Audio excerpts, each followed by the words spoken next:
हम लोग अभी देख रहे हैं कि यहाँ पे जो है काऊ जो है वो क्यों जो है कडिंग करती है, जैसे कि ऐसे ऐसे करती है कि इस पिक्चर में भी यहाँ पे भी हम लोग देख रहे हैं। तो ये काऊ आती है, आराम से बैठ रही है और कडिंग कर रही है, जुगाली कर रही है। तो ये आखिर क्यों करती है, क्या रीजन है कि ये इस तरह से ये कर रही है?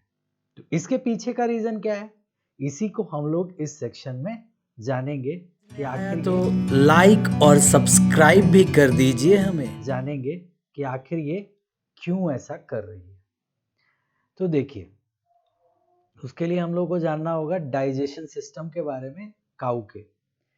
तो ये जैसे कि ये ग्रास को अपने माउथ में ली, फर्स्ट प्रोसेस हुआ इंजेशन का, और इंजेशन हुआ ये दांतों से, ये बहुत हल्का चबाती है ये, और डायरेक्टली क्या होता है, ऑसोफेगस से होता हुआ ये जो पेट है इसका, इसको बोलते हैं इस पार्ट को र्यूमेन।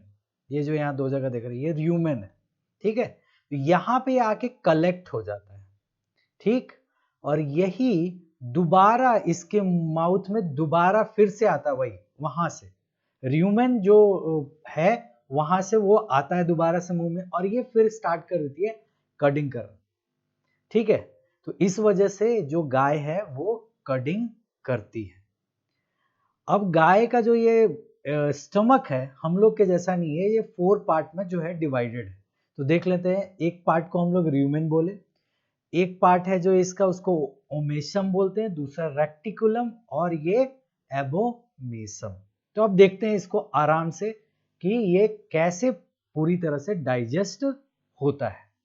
तो सबसे पहले वापस से कंसीडर करते हैं कि ये जो है घास को खाती है, और ये डायरेक्टली ऑसोफेगस से होता हुआ इस र्यूमेन जो चैम्बर है इसका पेट का, यहाँ आ जाता है, यहाँ आके वो स्टोर होता है, और फिर बाद में यही र्यूमेन जो है ट्रैवल करता हुआ वापस से ऑसोफेगस से इसके मुंह में आता है, और ये धीरे धीरे उसको कडिंग करके और भी उसको सिंपलर सब्सटेंस में कन्वर्ट कर देती है, और उसके बाद ये ट्रांसफर हो जाता है ओमेसम में। ओमेसम में यहाँ जो जूसेस है वो इस पर रिएक्ट करता है, जो डाइजेस्टिव जूसेस है, और ये भेज देता है रेक्टिकुलम, और रेक्टिकुलम भेजता है ओमेसम को, और ओमेसम में ये फूड जो है डाइजेस्ट हो जाता है लगभग, ठीक है। इसलिए ओमेसम को जो है ओरिजिनल पेट यानी कि ओरिजिनल स्टमक कहा जाता है गाय का, या कोई भी जो भी ग्रास ईटर होगा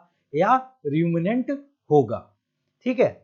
और यही जो है यहां से ओमेसम से होते हुए ये स्मॉल इंटेस्टाइन में होते हुए ये जो हम लोग ये पार्ट देख रहे हैं, ये इसको बोलते हैं कैक्यम। इसमें जाता है, और इसमें क्या है, बैक्टीरिया होता है, इसके अंदर जो है बैक्टीरिया होता है, वो क्या करता है, सेलुलोज को डाइजेस्ट करने का काम करता है। इसी की वजह से जो गाय होता है या रैबिट होता है, जो भी घास खाता है, वो घास को पचा पाता है, क्योंकि घास के अंदर क्या होता है, सेलुलोज होता है, और सेलुलोज को डायरेक्टली डाइजेस्ट करने के लिए इनके इंटेस्टाइन के अंदर जो है बैक्टीरिया प्रेजेंट है। किस जगह पे प्रेजेंट है, तो इस कैकम में, ये जो रेडिश यहाँ पे हम लोग पार्ट देख रहे हैं, इसी के अंदर वो बैक्टीरिया होता है, ये इसको डाइजेस्ट करता है, और उसके बाद ये लार्ज इंटेस्टाइन से पास होते हुए इसके बॉडी से इजेक्ट हो जाता है, बाहर निकल जाता है अनडाइजेस्टेड फूड। तो ये हम लोगों ने ये सीखा कि जो भी गाय है या जो भी घास खाने वाला है उसको क्यों रूमिनेंट बोल रहे हैं, क्योंकि वो एक बार उसके स्टमक में जा रहा है, वहां से फिर दोबारा आ रहा है, तो इसीलिए उसको हम लोगों ने कहा रूमिनेंट। और भी एक सवाल बनता है यहाँ पे कि क्या जो शेर है वो घास खाता है, तो हम लोग ऐसे ही बोल देंगे कि नहीं नहीं, शेर तो घास खाता ही नहीं है। तो क्यों नहीं खाता है, उसका रीजन यही है कि यहाँ पे हम लोग देख रहे हैं कि काऊ क्या है, काऊ के इंटेस्टाइन में वो बैक्टीरिया प्रेजेंट है जो कि सेलुलोज को डाइजेस्ट कर सकता है, लेकिन वो लायन या टाइगर में प्रेजेंट नहीं है। अगर वो खाएगा भी तो वो डाइजेस्ट नहीं होगा, इसलिए वो खाता ही नहीं है। उसका जो बॉडी स्ट्रक्चर है वो अलग है, वो फ्लैश ही खाएगा, यानी मांस ही खाएगा, वही डाइजेस्ट कर पाएगा, ठीक है। तो हम लोग आगे बढ़ते हैं। तो यहाँ पे जो हम लोगों ने डिस्कस किया उसका ये डिटेल जो है वो मैंने यहाँ पे दे दिया है कि जो भी हम लोगों ने डिस्कशन किया। तो यही वाला यहाँ पे देखिए, इसी पार्ट में जो है वो बैक्टीरिया रहता है जो कि सेलुलोज को क्या करता है, डाइजेस्ट कर लेता है। आगे बढ़ते हैं। तो एक हमारे मन में और भी सवाल आता है कि अब तक जो भी देखा सबका माउथ है, उसके जरिए उसके मुंह में खाना जा रहा है और फिर ये डाइजेस्ट हो रहा है। क्या ऐसा भी ऑर्गेनिज्म हो सकता है जिसका डेफिनेट शेप नहीं हो, माउथ नहीं हो, और फिर भी खाना वो कंज्यूम कर रहा है, उसमें सारा प्रोसेस हो रहा है न्यूट्रिशन का? तो हाँ, बिल्कुल ऐसा ऑर्गेनिज्म होता है। वो जो है वो है अमीबा, जो यहाँ हम लोग इस वक्त पिक्चर में देख रहे हैं। तो यहाँ पे हम लोग देखें तो ये क्या करता है कि ये जो अमीबा है, अमीबा का कोई डेफिनेट शेप नहीं है, ठीक है। ये एक इस तरह का शेप जो है, कैसे ये न्यूट्रिशन करता है उसमें हम लोग आके देखते हैं।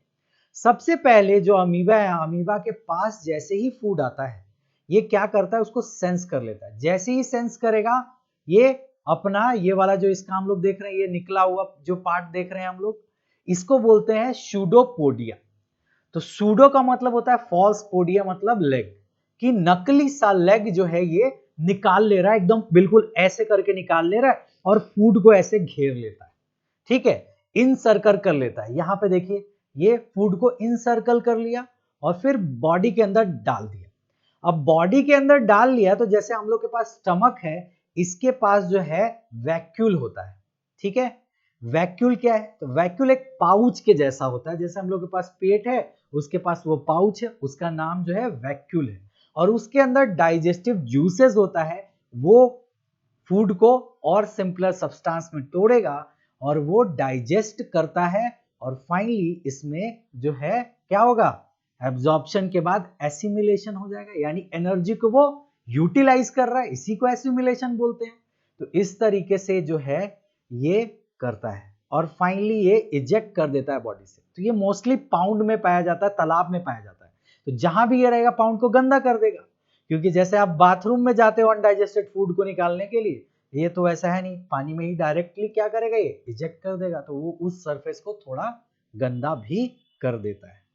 तो ये बहुत ही आसान था अमीबा का, कि कैसे ये अमीबा जो है पूरा थ्रू आउटली चलता है। तो इसका भी यहाँ पे डिटेल है कि क्या है नहीं है, तो उसको हम लोग एक बार देख सकते हैं। तो यहाँ पे ये चैप्टर हम लोग का खत्म हो गया। फिर मिलेंगे हम लोग अगले वीडियो।